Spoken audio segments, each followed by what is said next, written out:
देखती आंखों सुनते कानों को अशरफ अली बस्तवी का आदाब। आज का पॉडकास्ट ईरान पर होगा और ईरान में पिछले 15 दिन के अंदर जो पॉलिटिकल डेवलपमेंट हुआ है उस फिजाई हादसे के बाद, जिसमें उनके प्रेसिडेंट इब्राहिम रईसी और उनके जो वजीर खारजा हैं, फॉरेन मिनिस्टर हैं, अमीर अब्दुल्लाहियान, दोनों बड़े लीडर्स कुल 9 लोगों के साथ एक फिजाई हादसे में जा बहक हो गए। उसके बाद से पूरी दुनिया के अंदर इस हादसे पर अलग अलग तरह से रद्द-ए-अमल ज़ाहिर किया गया। आज की गुफ्तगू में हम इस हादसे पर भी बात करेंगे कि इन दोनों बड़े लीडरों के जाने के बाद ईरान इस वक्त किस पेज पर है, ईरान के साथ क्या मसाइल आने वाले दिनों में हो सकते हैं। ईरान जो पिछले 45 साल से लगातार एक तरह से जंग की हालत में ही है, क्योंकि उस पर मुख्तलिफ़ किस्म की पाबंदियाँ हैं, तो आने वाले दिनों में जो अपना वो सफ़र है डेवलपमेंट का, वो कैसे तय करेगा। आज के इस पॉडकास्ट में मेरे मेहमान हैं सीनियर जर्नलिस्ट सैयद ज़ैगम मुर्तज़ा, जो आलमी अमूर पर काफ़ी अच्छी नज़र रखते हैं। ख़ास तौर से ईरान कई दौरे कर चुके हैं, ईरान की सियासत को, ईरान की समाजियात को, ईरान की मजहबी लीडरशिप को बहुत ही अच्छे अंदाज में समझते हैं। 2 दहाइयों तक मेन स्ट्रीम मीडिया के मुख्तलिफ़ चैनलों में आप रहे हैं, मुख्तलिफ़ प्लेटफार्मों पर आपने काम किया है, अच्छा तजर्बा रखते हैं। ख़ास तौर से जियो पॉलिटिक्स जो दुनिया की है उसको बहुत ही गहराई से समझते हैं। तो आज हम उनके साथ इस पूरे पॉडकास्ट में इस हादसे पर बात करेंगे ख़ास तौर से, और उसके अलावा ईरान की जो सियासी और समाजी सूरत हाल है उस पर। तो ये हमारी पॉडकास्ट ज़रा लंबी होने वाली है। हम शुरू करते हैं अपनी गुफ्तगू ज़ैगम मुर्तज़ा साहब के साथ। मैं आपसे जानना चाहूँगा ज़ैगम साहब कि इस वक्त जो दुनिया के अंदर ये हादसा हुआ ईरान के अंदर, इस हादसे का दुनिया की सियासत पर और ख़ास तौर से ईरान की सियासत पर क्या असरात देखते हैं? ये तो हम नहीं कह सकते कि भाई इतना बड़ा आदमी चला जाए तो उसके जाने से कोई वैक्यूम क्रिएट नहीं हो। जी।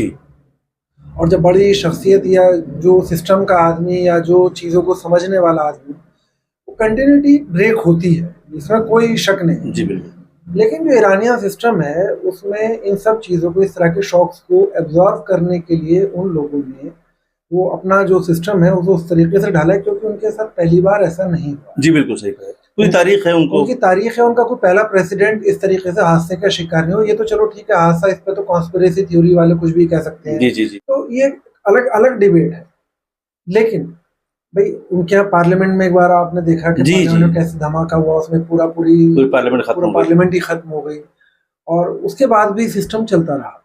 खुमैनी के बाद एक बड़ा आयतुल्लाह सैयद अली खुमैनी के बारे में, रूहुल्लाह खुमैनी जब जो लीडर ऑफ द रेवोल्यूशन थे, तो एक बड़ा सवाल था कि जब तक ये हैं तब तक ठीक है, इनके बाद कैसे सिस्टम चलेगा। तो वो ग्रेजुअली उन्होंने सुप्रीम लीडर का ऑफिस टेक ओवर कर गया, खुमैनी साहब गए और खामेनी उनके बाद इलेक्ट हो गए फॉर द लाइफ टाइम। रईसी साहब को ये बड़ा डिबेट में ये बात है, या एक आम लोगों के बीच में ये ज़बानों में एक ये तबसरा है कि रईसी साहब को प्रॉप किया जा रहा था as a successor to Khamenei, या खामेनी साहब के वारिस के तौर पे। जी जी। तो ये बात पूरी तरह झूठ भी नहीं है, पूरी तरह सच भी नहीं। अच्छा।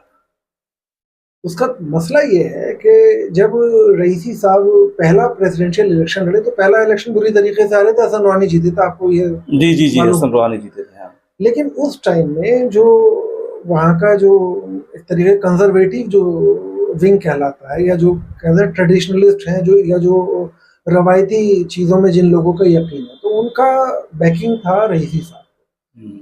और आपको याद हो 2018 में हमारा आप ईरान में थे, तो उससे कुछ दिन पहले तक रईसी साहब इमाम जुमा थे इमाम रजा श्राइन। इमाम रजा श्राइन का, या जो इमाम रजा का जो रोज़ा है, उसका जो आपने भी हमारे साथ दफ्तर में मशहद में थे, हम लोग मशहद में हम लोग साथ में थे। जी जी जी। तो आपने पता नहीं किस तरीके से एनालिसिस किया, आपने देखा वहाँ बहुत सारे लोगों से हमारी बातचीत। जी जी जी। तो मैं वहाँ पर जाकर ये समझना चाह रहा था कि ये जो इतना बड़ा एक निज़ाम है, हाँ, ये कैसे चल रहा है, ये बड़ा स्मूथ, और वो कैसे, उसमें किसका क्या रोल है। जैसे दो इंस्टीट्यूशन वहाँ मुझे बड़ा अट्रैक्ट किए। तो इमाम खुमैनी रिलीफ फंड IKRF जैसा जो था, जिसकी वो येलो कलर की गुल्लकें, आपने मैंने बाद में उस पे आर्टिकल भी लिखा, हर दफ्तर में हर गुल्लक वो एक मिलती थी। एक तो हुआ उसकी जो फंडिंग है, बहुत नेचुरल स्मूथ है कि लोगों को मालूम है कि वहाँ ये वाला फसाद नहीं है कि किसे खुम्स देना है, किसे ज़कात देनी है, किसे सदका देना है, क्या देना है। अगर कुछ समझ में नहीं आ रहा तो जाके अपनी मुट्ठी बंद कीजिए, गोलक में डालना है।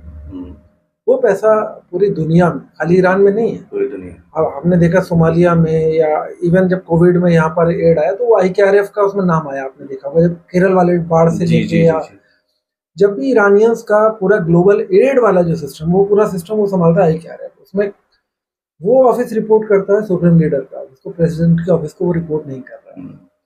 उसी तरीके से इमाम रजा श्राइन में जब हम गए तो हमें, आपको याद होगा कि पैसों का, हमने कभी इनकम का सोर्स, जी तो उन्होंने कहा ये हमारे यहाँ तो चलन नहीं था, ये एशियंस में हिंदुस्तानी और पाकिस्तानियों का है कि कब्रों पे या रोज़ों पे या मकबरों पे या मज़ारों पे पैसे चढ़ा के आना। जी। बोले जब पहली बार हमारे यहाँ ईरान इराक वॉर खत्म हुआ और हिंदुस्तान और पाकिस्तान से लोग आने शुरू हुए और उन्होंने पैसे डालने शुरू हुए, शुरू में हमें दिक्कत थी, हमारी समझ में नहीं है इस पैसे का क्या करें, तो शुरू में किसी को खाना खिला दिया, किसी गरीब गुरबा की मदद कर दी। फिर जब वो आदमियों का फ्लो बढ़ा, भाई मशहद अगर आप देखें आज की तारीख में, आपने नोटिस भी किया होगा, मशहद मिडिल ईस्ट का बिजिएस्ट एयरपोर्ट्स में से है, वहाँ फुटफॉल बहुत ज्यादा है, पूरे यूरोप और अमेरिका, पूरे दुनिया से, खाली शिया नहीं। इमाम रजा के श्राइन की और आसपास जो खुरासान जो प्रोविंस है, जो रजवी प्रोविंस है, जी, उसकी जो अहमियत है वो दोनों फिरकों में एक बड़ी अहम ये है कि दुनिया में जितने सूफीज हैं, जितने बड़े सेंट्स हैं, उनका ओरिजिन आपको कहीं मिलेगा तो उस रीजन में, या तो उज़्बेकिस्तान में या खुरासान पर। जीलान है, किरमान है, उन शहरों में लोग जाते हैं, तो वो अपने अपने पीर, अपने मुरीद वाला जो एक तबका है वो भी जाता है। और इमाम रजा का जो रोज़ा है वो तारीख़ी तौर पे उसका एक बड़ा मज़ेदार अलमिया ये है कि वो मामून ने अपने बाप के बराबर में इमाम रजा को जहर दिया और अपने बाप के बराबर में दफन कर दिया। ये कब्रिस्तान था, मशहद जो है तूस शहर था, कब्रिस्तान, मशहद कब्रिस्तान था, कब्रिस्तान फ्लरिश कर गया वो मंगोल्स के बाद में, इन्वेजन के बाद। उसका रीज़न ये रहा कि मंगोल्स ने पूरे दुनिया में लूट मार उजाड़ किए, लेकिन जहाँ भी वो इस तरह के रोज़े मज़ार या उस तरह की जो बिल्डिंग्स थी वहाँ पे उन्होंने वहाँ मारकाट नहीं की, उस सेंचुरीज में लोगों को उन्होंने माफ़ी दे दी या जान की अमान दे दी। तो उस तरीके से अब वहाँ जो पैसे का फ्लो है, मतलब इतना ज़्यादा है। अब मतलब रज़वी अपना अपना एक ब्रांड है, वो आटा भी बना रहा है, वो जी हमने देखा, उनकी कंपनी देखी, उनकी कंपनीज हैं, उनके बागान हैं पिस्ते के, उनका ज़ाफ़रान की खेती हो रही है, उनके अपने फार्म हाउसेज हैं, उनके अपने इंस्टीट्यूशंस हैं। वो लोगों को उन्होंने बाकायदा आसपास की ज़मीनें परचेज करके लोगों को नए कॉलोनीज में सेटल किया। जी। और डिकंजेशन शहरों का जो काम है वो उनका बड़ा मज़ेदार है, बड़ा अहम भी है कि कैसे गरीबों को, कैसे गुर्बत को दूर किया जाए, कैसे लोगों को अच्छे घरों में या अच्छे लोकेलिटीज़ में मूव किया जाए और शहरों का कंजेशन ख़त्म किया जाए। वो एक अपना एक रोल मॉडल है। अच्छा, एक चीज़ मैं यहाँ पर आपको रोकूं, वो IKRF का जो आपने जिक्र किया, उसका जो मॉडल है ज़रा सा मुझे कुछ समझाएं आप, क्योंकि बहुत ही इम्प्रेसिव मॉडल मैंने जब देखा था और मैंने आकर के बाकायदा उस पर आर्टिकल लिखा था और ये बताया था कि वो मुल्क जो रेवोल्यूशन से अभी फौरन रेवोल्यूशन आया है, तो 27, मुझे याद पड़ता है 27 फरवरी या मार्च का पहला हफ्ता था, सबसे पहला काम ईरान ने जो किया था, वो सबसे पहले जो आयतुल्लाह ख़ुमैनी ने किया था वो यही किया था, ख़ुमैनी साहब ने, कि सबसे पहले वो नाफिज बनाया उन्होंने और कौम को दिया कि ये, तो उसका जो बहुत ही क्रूशियल टाइम में सबसे पहला काम उन्होंने किया था, क्या है वो पूरा? तो मसला ये है कि हर दुनिया में, मतलब इस्लाम के एडवेंट के बाद से टैक्सेशन और खुम्स, ज़कात और इस तरह के सदक़ात वाला जो मसला है, इसे लेके बड़े मतलब जो डिसीजन और यूनिफॉर्मिटी इसमें कभी रही नहीं रही। सही बात। हर जगह सऊदीज़ में जो है सरकार कलेक्ट कर लेती है, या मदरसे या मौलवी हजरात या तंजीमें कलेक्ट करती हैं, परमिशन इजाज़े लेके लोग जो है लोगों से ले रहे हैं, उसमें अपना हिस्सा रख लेते हैं। पता चला कि 1 लाख रुपए का कलेक्शन हुआ, 25% उसका कमीशन उसमें हो गया कलेक्शन का, फिर उसमें भी 50-50 का हो गया कि आधा तुम अपने इदारे में लगा लो और आधा जो है उसे कहीं खर्च कर दो। ईरानियंस में भी जाहिर सी बात है ये वाला रहा होगा, रेवोल्यूशन से पहले जो भी निज़ाम रहा हो। तो ये तो है कि ईरान में पॉवर्टी वाला जो हिंदुस्तान की और या पाकिस्तान की जो एशिया की, ईरान की पॉवर्टी को एक तरीके से कंपेयर नहीं किया जा सकता। जी। इवन शाह के ज़माने में भी मतलब ये कि मिनिमम बेयर नेसेसिटीज पूरा हो रहा है, लेकिन वो एलीट वाला जो आपको जो एक मतलब मलेशिया में या सऊदीज़ में या दुबई या दोहा वाली जो लाइफ है वो ईरान में आपको नहीं मिलेगी, कहीं नहीं मिलेगी। इसके बावजूद उनकी अपनी लाइफ है।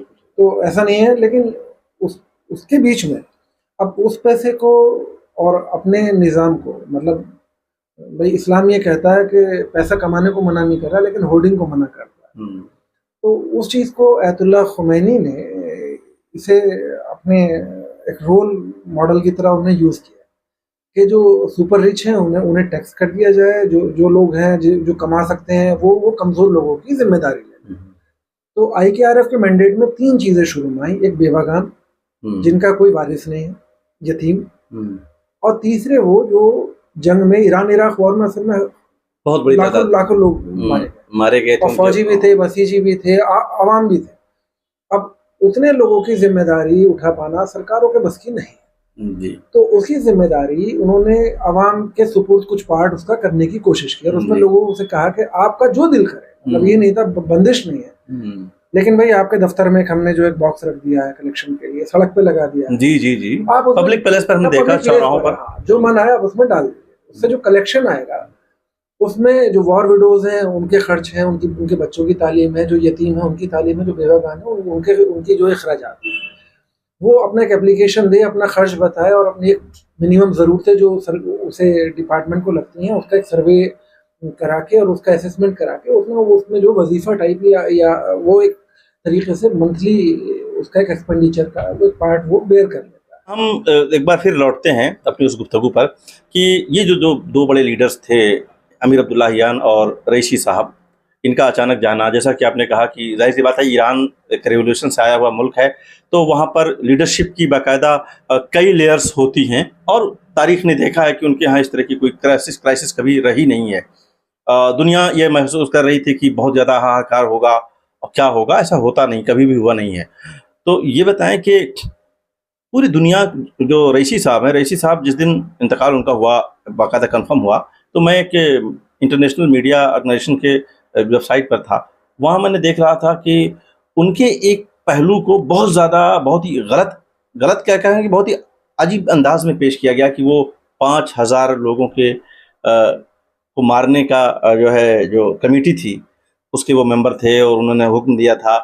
तो वो कितने सख्तगिर लीडर थे, सख्तगिर होना और ये करना, ये बहुत ज़्यादा चलाया गया। उसके बाद क्या हुआ कि उस इंटरनेशनल ऑर्गेनाइजेशन की वजह से पूरे छोटे बड़े लोगों ने उठा लिया, और उसी पर बहस ज़्यादा रही कि रईसी साहब ऐसे थे और ऐसे थे, इतने सख्त थे, सुन्नियों को मारा, ये मारा, इस तरह की बातें बहुत ज़्यादा हुई हैं और अभी भी चर्चा हो रही है।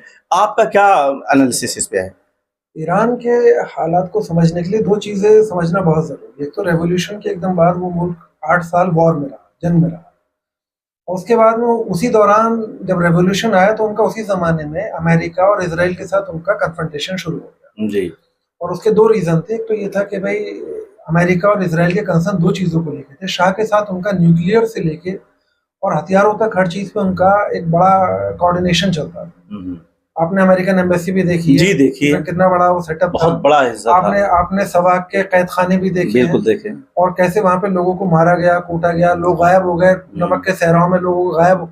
आप बहिश्ते ज़हरा गए, वहां पे आपने देखा कि रेवोल्यूशन के जमाने की कितनी खबरें हैं, और जिन लोगों को गुमनाम खबरों की कोई मतलब तादाद नहीं। जी। और उसके बाद में भी वो अभी तक कॉन्फ्लिक्ट जोन से वो मुल्क निकला नहीं। 2 तरह के निज़ाम होते हैं, एक होता है सिविल सोसाइटी वाला निज़ाम, डेमोक्रेटिक सेटअप, या जिसे हम वेस्टर्न डेमोक्रेसी का एक मॉडल हमने मान लिया है, वो भी एक उसका पार्ट है जी, लेकिन वो एज अ होल नहीं है। सही बात। और एक उसके पैरेलल जो है, जब आप क्राइसिस काल में आते हैं तो जैसे इमरजेंसी के जो प्रोविजंस हैं, इमरजेंसी प्रोविजंस हर मुल्क में अलग अलग, और लेकिन सख्ती के मामले में उनमें कहीं कोई कमी नहीं है। सही बात। जब इमरजेंसी लागू होती है तो हिंदुस्तान में हर अपोजिशन और पोजीशन का हर आदमी जेल में होता है। जी। और अभी तो हमने देखा कि अभी इमरजेंसी भी नहीं लगी, उसके बाद भी बहुत सारे लोग घरों पर बुलडोजर चले। आप सख्ती की बातें करेंगे तो अपने आवाम को दुश्मन की तरह ट्रीट करने का निज़ाम बहुत दुनिया में बहुत कम मुल्कों में है। और मतलब जो प्यूनिटिव और रिफॉर्मेटिव सिस्टम के बीच में बड़ी बहस होती है। डेमोक्रेटिक लोग कहते हैं कि भाई जो जेल हैं या जो उस तरह के जो इदारे हैं, उनका जो मकसद है वो लोगों को सुधार है, उनमें सज़ा देना नहीं है। ईरान के जो हालात हैं, ईरान नॉर्मल कंट्री नहीं। पहली बात तो ये समझना होगा कि यूरोप में, अमेरिका में, ईरान में फ़र्क है। बिल्कुल फ़र्क है। Iran is at war.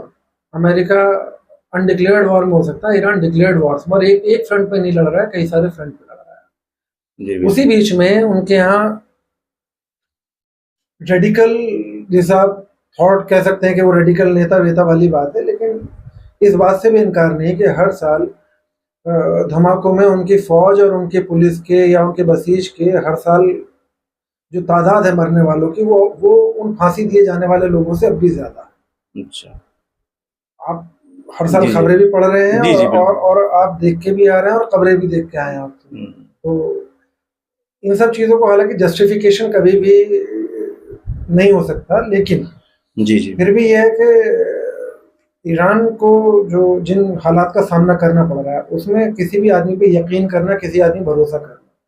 भाई सिस्टम का अंदर का आदमी एक न्यूक्लियर साइंटिस्ट और सुबह को ऑफिस आया है, शाम को गायब हुआ और दूसरे दिन वो तेल अवीव में जो है कैमरा पे दिख रहा है। या एक आदमी है जो अभी सुबह तक जो है सर्विसेज में है, ठीक ठाक है, शाम को उसका फोटो जो है ब्लास्ट करने वालों में आ रहा है। मिलिट्री परेड हो रही है, वहां पे अचानक धमाका हुआ और वहाँ 500-600 या 200-250 लोग मर गए एकदम पासिंग आउट परेड में। जी। और उसमें भी आप मतलब उनका नतान से लेके जितने उनके न्यूक्लियर रिएक्टर्स हैं, किसी भी दिन उनके बिजली घर में कभी आग लग जाती है, कभी किसी पावर ब्रेकअप हो जाएगा, कभी धमाका हो जाएगा, कभी वहाँ पे जो है साइबर अटैक हो जाएगा। कोई दिन खाली जा रहा है, कोई महीना, तो बताइए। उनके लोग कहते हैं कि कन्फ्लिक्ट में उनका कौन सा ऐसा लेवल है, और जगहों का नहीं पता, लेकिन तेहरान में आप जाके देखिए, जो अमीर तरीन आदमी है उसके घर के बाहर भी शहीद का बोर्ड लग रहा है और गरीब के घर के बाहर भी शहीद का बोर्ड लगा हुआ है। तो जो मुल्क लगातार कन्फ्लिक्ट जोन में है, या आप जैसे कह सकते हैं सिविल वॉर वाले कंट्रीज में आप जो है सिविल राइट्स की बातें बड़ी बेमाना हो जाती है।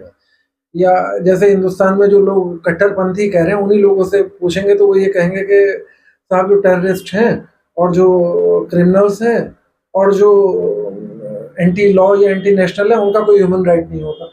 जी। यहाँ ये भी दलील है, और वही आदमी दलील दे रहा है कि बड़ा कट्टर आदमी 5000 लोगों को फांसी की सजा सुना दी। जी, तो जी सही कहा आपने बिल्कुल बहुत ही डिटेल में बताया कि किस तरह से मुल्क अपने काम करते हैं और सबकी अपनी ज़रूरत होती है, और जो मुल्क जिस तरह से आगे बढ़ा है और उसकी अपनी सेफ्टी सिक्योरिटी की भी जरूरत होती है, वो अपना काम करता है। वो क्रिटिसिज्म बाहर के लोग जरूर करते हैं, नेशन कम फर्स्ट वाला है। हाँ, उनके अपने जो, हम उसे अपने यहाँ के हालात के हिसाब से जस्टिफाई नहीं देख सकते। सऊदी अरब में हर साल कितने लोगों को फांसी दी जाती है, सऊदी अरब जानता है वो क्यों फांसी दे रहा है, उसके अंदर क्या हालात है। सही बात। बहरीन में पूरा क्रश कर दिया गया एक रेवोल्यूशन के नाम पर, लोगों को मार मार के, मुर्सी से लेके इजिप्ट में देखिए आप, प्रेसिडेंट के लेवल के आदमी को फांसी हुई नीचे तक। तो ये सब चीजें तो हर मुल्क के अपने हालात, और मिडिल ईस्ट जो है, जब तक वहां पे इजराइल बैठा हुआ है, उसका जब से एग्जिस्टेंस आया, मतलब ये ब्रिटिश का नॉर्म रहा है, जहां से हो गया वो कॉन्फ्लिक्ट दो के गए इस तरह। एक चीज ये इन दोनों लीडरों के बारे में कही जाती है कि दुनिया की जो सियासत है उसमें ईरान का जो मौकिफ है उसको बहुत मजबूती के साथ एक्सेप्टेबल बनाने में अमीर अब्दुल्लाहियान और खुद रईसी साहब की जो डिप्लोमेसी रही है दो मुल्कों से डील करने की, वो बहुत ही ज़्यादा मतलब ऐसी रही है, अप्रोच ऐसा रहा है कि लोगों ने एक्सेप्ट किया। कई बड़े अहम दरमियान मुआहदे देखे गए कि चाइना की कोशिशों से सऊदी अरब मिलता है, और उसके बाद में अभी फिर MBS का बयान जो आया है कि भाई वो एक दूसरे को टेलीफोन करके एक दूसरे को बुला रहे हैं। ये सारी चीज़ें जो हो रही हैं, अमीर अब्दुल्लाहियान का जो रोल था उसमें दो उसके बड़े अहम रोल है। एक तो ये कि सीरिया में जहाँ पर टर्की, ईरान, सऊदी अरेबिया, मतलब रीजनल एक्टर्स और कतर, जी, इन चारों के इंटरेस्ट थे वहाँ पर। उसके अलावा रशिया, अमेरिका और अपने इजराइल, इन तीनों के वहाँ पे जो है आर्मीज वहाँ ग्राउंड पे मौजूद थे। और वहीं पर ISIS और अलकायदा और अल-नुसरा जैसे टेररिस्ट ऑर्गेनाइजेशन भी वहाँ ज़मीन पर एक्टिव थे। ऐसे हालात में कोऑर्डिनेट करना शिया और सुन्नी कम्युनिटीज़ के बीच में, और एक दूसरे पे जो यकीन बहाली इराक से लेके सीरिया के बीच में, ये बड़ी अहम जिम्मेदारी थी जो कम लोगों के कंधों पर डाली गई। जैसे इराक में तो आयतुल्लाह सिस्तानी ने कह दिया कि भाई मसूल में या जहाँ भी इराकी फोर्सेस घुसेंगी, खबरदार, मतलब जो जिसके हाथ में बंदूक है उससे लड़ाई है, लेकिन आम आवाम में सिर्फ इसलिए ना सताया जाए कि वो शिया है या सुन्नी है। जी। उसी चीज को एक सिविल वॉर से या कॉन्फ्लिक्ट जोन में कंट्री है जहाँ पे कोई किसी को ये नहीं पता कौन किससे लड़ रहा है, वहां पे इस चीज को इम्प्लीमेंट करना बहुत टफ काम था। और हमने देखा कि जब मौसूल में इराकी फोर्सेस घुसे तो वहाँ के जो सुन्नी अवाम थे उन्होंने उनका सपोर्ट किया, और सुन्नी अवाम के सपोर्ट के बिना ISIS को नहीं हराया जा सकता। और ये जानते हुए कि जो लड़ने वाले थे उनका अगर फिरका देखेंगे, चाहे बैकिंग आप कहते रहिए अमेरिका की है, इजराइल की या टर्की से, लेकिन फिरके की तो लड़ाई बनी गई थी, बिल्कुल बनेगी। और ISIS ने उस पूरे वॉर को शिया बनाम सुन्नी कन्वर्ट कर दिया। अब ऐसी जगह में जहाँ एक पूरा जो लड़ाकू तबका है वो कह रहा है कि हम सुन्नी हैं, और वहाँ पे सुन्नी अवाम को ये कन्विंस करना कि इनके साथ आपके राइट्स कभी भी सही नहीं हो सकते, ये फॉरेन पावर्स के हाथ में खेल रहे हैं और ये आपके मुल्क को तबाह करने के लिए आए और ये लुटेरे हैं, उस लेवल तक जाके और ग्राउंड पे जाके काम करना, कोऑर्डिनेशन, उस कोऑर्डिनेशन कमिटीज में जो लोग इन्वॉल्व थे उनमें सीरिया में एक रोल अमीर अब्दुल्लाहियान का बड़ा अहम है। और आपसे जब उनकी बात हुई थी आपने देखा भी होगा कि ग्रेटर इजराइल से लेके और पूरा नक्शा बता रहे थे, थ्योरी से लेके उसके बाद में स्ट्रेटेजिक पॉइंट्स तक थे जी, और कहाँ कॉन्फ्लिक्ट होने वाला है, कहाँ का कॉन्फ्लिक्ट हो सकता है, कैसे कॉन्फ्लिक्ट हो रहा है, कैसे उसे अवॉइड किया जा सकता है। जी। कासिम सुलेमानी का एक अलग नेटवर्क चल रहा था या उनका एक अलग निजाम रहा होगा, लेकिन उसमें जो है जो सुप्रीम लीडर के ऑफिस की तरफ से या सरकार को जो कोऑर्डिनेट करने वाले लोग थे उनमें कमी रखा थे। तो अच्छा, एक चीज रईसी को अलग प्रॉप किया जा रहा था। हाँ। लेकिन जैसे हसन रूहानी की सरकार के जवाद जरीफ का जो कंट्रीब्यूशन है उसे आप नहीं कर सकते, मतलब न्यूक्लियर नेगोशिएशन से लेके और ईरान को मेन स्ट्रीम में लाने में जवाद जरीफ का रिप्लेसमेंट अमीर अब्दुल्लाहियान नहीं हो सकते अगर उस नजरिए से देखें कि पढ़ा लिखा आदमी है, टेक्निकलिटी, लेकिन जो ग्राउंड पे स्ट्रेटेजिक और जो उस तरह की जो एक डिप्लोमेसी और जो वन ऑन वन जो इंटरेक्शन है या किसी भी लेवल पे जाके किसी भी घर में घुस के बात करने का जो एक वो जवाद जरीफ नहीं कर सकते। जी। वहाँ अमीर अब्दुल्लाहियान जो है बड़ा अहम आदमी। जी। वही रईसी का भी होता है। रईसी को प्रॉप दो चीजों के लिए किया गया, एक रईसी की पहले जो भी इमेज रही है या उनके बारे में जो भी खबरें, अब हम आपके साथ वाला नहीं हुआ, हम तो अपने एक दोस्त को ईरान घुमा के लाए जिन्हें ये सवाल उनके दिमाग में रहता था कि ऐसा तेहरान में कोई चौराहा है जहाँ हर हफ्ते सुन्नियों को फांसी दी जाती है। जी।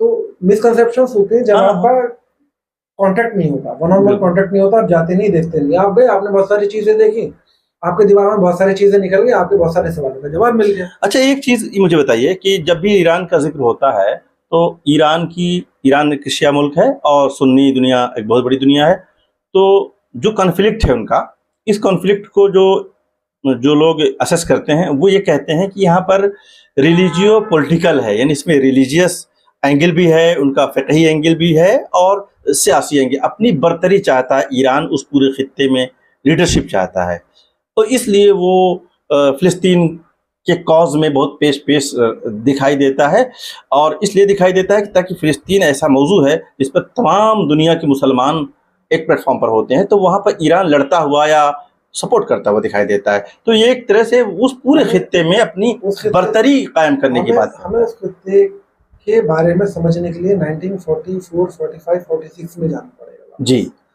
और आप पीछे जाएंगे तो आप देखेंगे कि जब अंग्रेज हिंदुस्तान से गए तो यहाँ पाकिस्तान नाम का या बांग्लादेश नाम का मुल्क नहीं होता था, कश्मीर नाम का कॉन्फ्लिक्ट नहीं होता था, लेकिन जहाँ वो जाते हैं उस तरह का कॉन्फ्लिक्ट छोड़ के जाते हैं। सूडान का यही हुआ, सूडान से गए south Sudan, north Sudan, Africa में जहाँ से गए वहाँ वो यानी मार्केट मचवा। आप देखिएगा कि जब ये सेकेंड वर्ल्ड वॉर के बाद अचानक जॉर्डन से लेके और ये जो मतलब आप ऑटोमन एम्पायर का जो नक्शा था आप उसकी टूट फूट देखेंगे तो उसी नक्शे के बीच में बहुत सारे नए मुल्क पैदा हुए और उनमें नए नए बादशाह बिठा दिए गए, और वो बादशाही शाही जो है जो आज की तारीख में जो अपने अपने फिरकों के तर्जुमान बने हुए हैं वो कोई नेचुरली कोई वहां से पैदा होकर नहीं आए थे, उन्हें अंग्रेजों के अलावा कौन बिठा के गया था? चाहे वो सऊद हो, चाहे अहमद शाह पहलवी हो ईरान में, या कजर हो, कौन लेके आया था उन्हें? भाई उधर से आए थे ना। या जॉर्डन के शाह हो या जो भी, अब कोई अपने आप को प्रॉफिट के खानदानी बताने लगा अचानक, कोई कुछ भी बताता है, लेकिन उनका कोई मतलब नहीं है। वो सबको मालूम है कि ऑटोमन एम्पायर का बंटवारा हुआ, उस पर लकीरें खींची और उसमें एक इजराइल भी पैदा हुआ, उसमें फिलिस्तीनियों की जमीन पे इजराइल वहाँ एक डिस्प्यूटेड एक टेरिटरी उन्होंने क्रिएट की और वहां चले गए। ईरान की दिक्कत ये हुई कि ईरान का कोई कन्फ्लिक्ट ना तो अमेरिका के साथ था, ना ब्रिटेन के साथ था, ना उनका अपने पड़ोसी मुल्कों के साथ या उस रीजन के किसी खित्ते के किसी मुल्क के साथ। इवन इस बात के बावजूद कि पहलवी खुद अपने आप में शिया थे और वहां पे अपने शिया आइडियोलॉजी को इम्पोज करते थे जी। कन्फ्लिक्ट तब शुरू हुआ जब खुमैनी साहब के जमाने में रेवोल्यूशन जी, और रेवोल्यूशनरी इस्लाम उसे उस जमाने में ऐसा नहीं कि मॉरली जो है मुस्लिम ब्रदरहुड वालों ने खुमैनी साहब को सपोर्ट किया, वो तो शिया नहीं थे। जी जी बिल्कुल। या इखवानी या ये लोग थे, वो मेंटल या मॉरल एक सपोर्ट एक होता है, उस तरह का सपोर्ट उन्हें मिला। और सुन्नियों से उनका कोई कॉन्फ्लिक्ट पर्सनल लेवल पे नहीं था। ईरानी सुन्नियों से कभी उनका नहीं हुआ, पाकिस्तान से कभी नहीं था। उनका कॉन्फ्लिक्ट तब शुरू हुआ जब उन्होंने 1979 की रेवोल्यूशन की सक्सेस के बाद उन्होंने कहा कि हमने अपने ऊपर से एक बेईमानी का जुआ उतार के फेंक दिया और हमने एक नजीर कायम कर दिया। अब जिन लोगों को अपने बादशाही या शाहियों में बेईमान नजर आते हैं, उन्हें उठा के फेंक दीजिए। तो जाहिर सी बात है, जितने भी शाही या बादशाही हैं वो कोई मजबूत ग्राउंड पे तो बैठी भी नहीं। अमेरिकन सपोर्ट है या वही पावर था फॉर जो वेस्टर्न कंट्रीज का था। उन्हें लगा कि अमेरिका शाह को नहीं बचा पाया तो हमें भी नहीं बचा पाएगा। तो फिर वहाँ फिर वो सेक्टेरियन और उस लेवल पे जाके फिर फंडिंग शुरू हुई, तंजीमें खड़ी हुई, एक दूसरे के खिलाफ बाकायदा कैंपेन चले। और इसमें अकेले सऊदीज नहीं है, इसमें ईरानियंस भी इन्वॉल्व और पूरे ग्लोबल फंडिंग और अपने नेटवर्क अपने अपने पुल खड़े हो गए। उनका नेटवर्क है, इनका नेटवर्क है, आमने सामने कंपटीशन। उनका डर ये है कि खुमैनी कह गए हैं कि भाई अपने बादशाह को उठा फेंकिए, तो आवाम जब रिवोल्ट करेगी तो ईरानियंस उन्हें सपोर्ट करेंगे। और ईरानियंस की दिक्कत क्या है कि चूंकि खुद रेवोल्यूशन है तो वो जाहिर सी बात है मॉरल या उस तरह का सपोर्ट हथियारों से ना करें या पैसे से ना करें, मॉरल सपोर्ट तो उनका रहेगा हर तख्ता पलट को। जैसे मुर्सी वाले मामले में हमने देखा, मुर्सी वाले मामले में मुर्सी की फांसी उस दिन तय हो गई जिस दिन उन्होंने ईरानियन फ्लीट को अपने सुएज कैनाल से गुजरने का मौका दिया। जब तक उन्हें लेकर कोई कॉन्फ्लिक्ट नहीं था, अमेरिका को उनसे कोई परेशानी नहीं थी। मैं तख्ता पलट ही उस दिन हुआ जिस दिन उन्हें लगा करे ये ईरान के साथ में इनके रिलेशन अच्छे हो सकते हैं। तो वहां दिक्कत क्या है, वो शिया सुन्नी कॉन्फ्लिक्ट नहीं है। जी जी, वो कॉन्फ्लिक्ट अपनी अपनी ताकत को बनाए रखने का है और उसे बनाए रखने में उन मुल्कों के इंटरेस्ट। अब उसे भाई पावर में बने रहने के लिए सब कुछ करना पड़ेगा। Ultimate goal is to attain the power and to maintain the power and to rise in power. अच्छा, एक चीज मुझे बताइए कि जब ईरान फिलिस्तीन का सपोर्ट करता है और बहुत खुल करके करता है, वो यौम कुद्स का मौका हो, कोई भी मौका होता है, ये फिलिस्तीन के जो मजलूमीन हैं उनके साथ खड़ा हुआ दिखाई देता है पब्लिकली।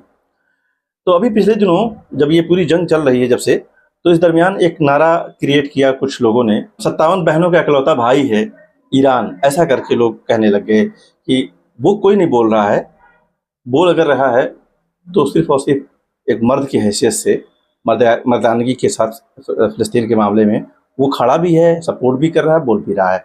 तो ये जो ओपन सपोर्ट है फिलिस्तीन को ईरान का, क्या स्ट्रेटजी है? स्ट्रेटजी नहीं है। ईरान के हुक्मरान अगर चाहें भी तो वो फिलिस्तीन वाले मामले में बैकआउट नहीं कर सकते। उसके 3 रीजन। एक, उनकी जो पॉलिटिकल आइडियोलॉजी है, एक उनकी जो रिलीजियस आइडियोलॉजी है, और एक उनके जो सोशल कमिटमेंट है। जी, उनकी जो रिलीजियस आइडियोलॉजी है, ईरानियंस हर चीज में या हर काम की या हर कॉन्फ्लिक्ट की जब बात करते हैं वो करबला से शुरू करते हैं। जी बिल्कुल सही कहा आपने, हर जगह गुफ्तगू करबला से। और जब आप करबला की गुफ्तगू करेंगे और आप कहें कि हम मजलूम को छोड़ के पीछे हट जाएंगे, तो फिर आपको और उन लोगों में क्या फर्क रह जाएगा जो कत्ले इमाम हुसैन पे तमाशबीन बन गए या कत्ल में शरीक हो गए या बैकआउट कर गए। तो वो उस वाले पाले में खड़ा होने के बाद ईरान का मॉरल ग्राउंड क्या रह जाएगा साहब पूरे दुनिया में अपने आप को एक एज अ नेशन बताने के लिए। जी। दूसरी उनकी दिक्कत ये है कि उनकी वो जो निकल का है वो इंपीरियलिज्म के अगेंस्ट कॉन्फ्लिक्ट करके उन्होंने नेशन हासिल किया है। जी। वो अमेरिका से लड़े हैं, वो ब्रिटिश से लड़े हैं। उनके पहले MI6 में मोहम्मद मुसद्दिक का तख्ता पलट किया, कम्युनिस्ट रूलर थे वो। जी जी, कम्युनिस्ट पार्टी के मेंबर थे, लेकिन वो नेशनलाइजेशन जब उन्होंने तेल इंडस्ट्री का करना शुरू किया तो 50s में पहली बार जब तख्ता पलट किया MI6 ने, तो वहीं से फिर रेवोल्यूशन की जो बुनियाद है वहीं से शुरू हो गई।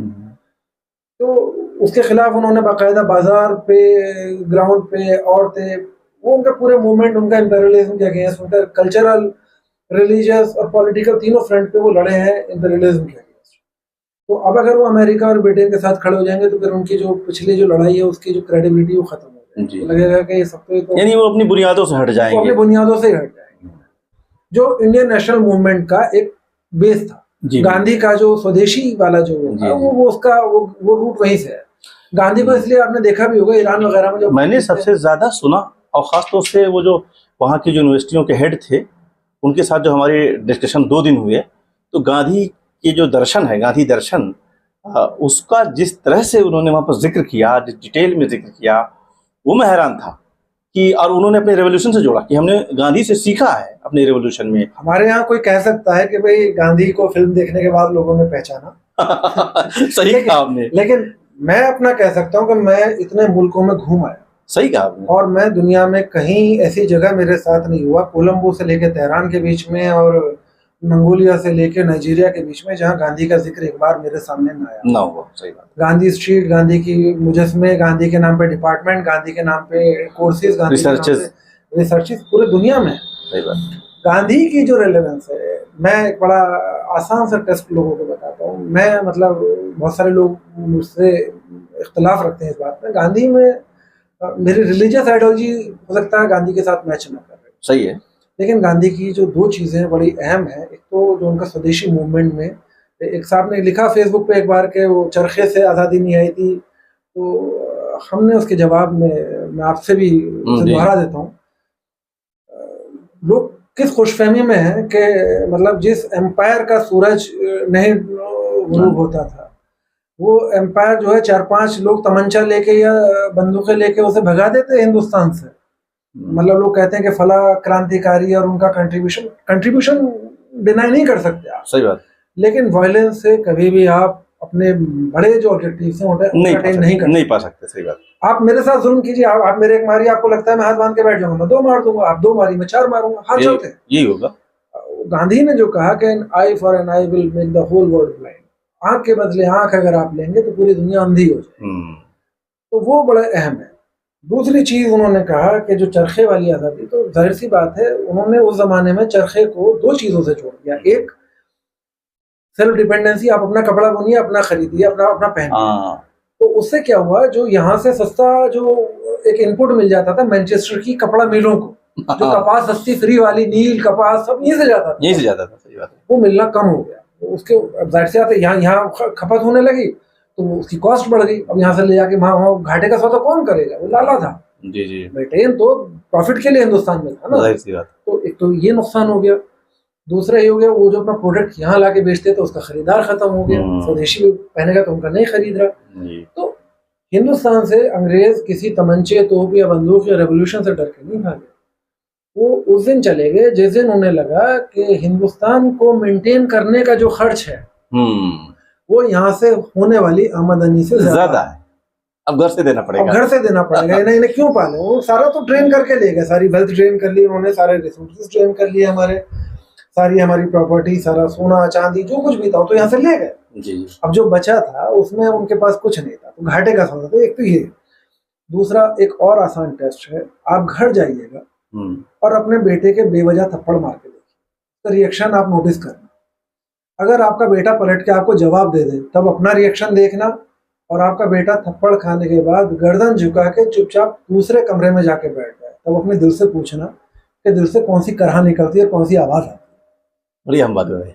नॉन वायलेंस का जो कॉन्सेप्ट है वो यही है। बेशक, आप मेरे थप्पड़ मार दीजिए, मैं आपके बदले में एक मार दिया, बात खत्म हो गई और मैं उठ के चला गया, तो आपके दिल में, बशर्ते आपके दिल में इंसानियत, तो जानवरों के या हैवानों के दिलों में ये बातें नहीं आती। बिल्कुल नहीं। लेकिन जो अगर आप इंसान हैं, लेकिन जो इंसानियत में इतना सभी यकीन रखता है, जो मॉरलिटी की बातें करता है, जो ह्यूमैनिटेरियन ह्यूमन राइट्स की बातें कर रहा है, जो दुनिया को ह्यूमन राइट्स के चार्टर बता रहा है, जो कह रहा है कि हम डेमोक्रेसी का जो प्रोजेक्ट है हम ह्यूमन राइट्स के लिए लेके जा रहे हैं, उसके दिल में इतनी बात तो आएगी कि थप्पड़ मार के सामने वाले ने कुछ बदले में ये चुप हो चला गया। वो हमारे यहाँ कबीरदास जी भी कह गए कि वो दुर्बल को न सताई, निर्बल को न सताइए, जाकी मोटी है। जय।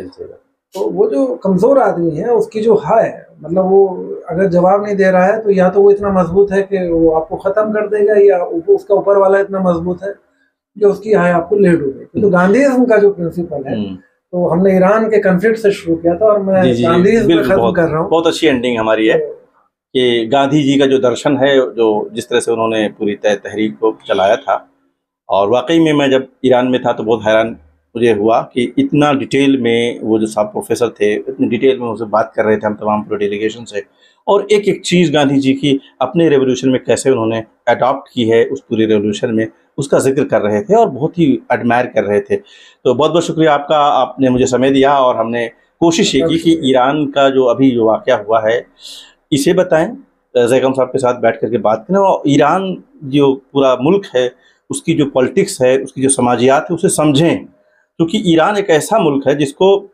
जानने के लिए हर एक के अंदर क्यूरियोसिटी रहती है। ईरान एक अलग तरह का मुल्क है। नाज़रीन, आपको हमारी ये गुफ्तगू कैसी लगी आप हमें ज़रूर बताइएगा। अगर आप हमारे चैनल पर पहली बार आए हैं तो आप सबसे पहले तो आपसे हमारी दरख्वास्त है कि आप हमारे चैनल को सब्सक्राइब करें और अपने फेसबुक पेज और दूसरे प्लेटफार्मों पर, सोशल मीडिया पर आप इसे शेयर करें ताकि ज़्यादा से ज़्यादा लोग इस वीडियो को देख सकें।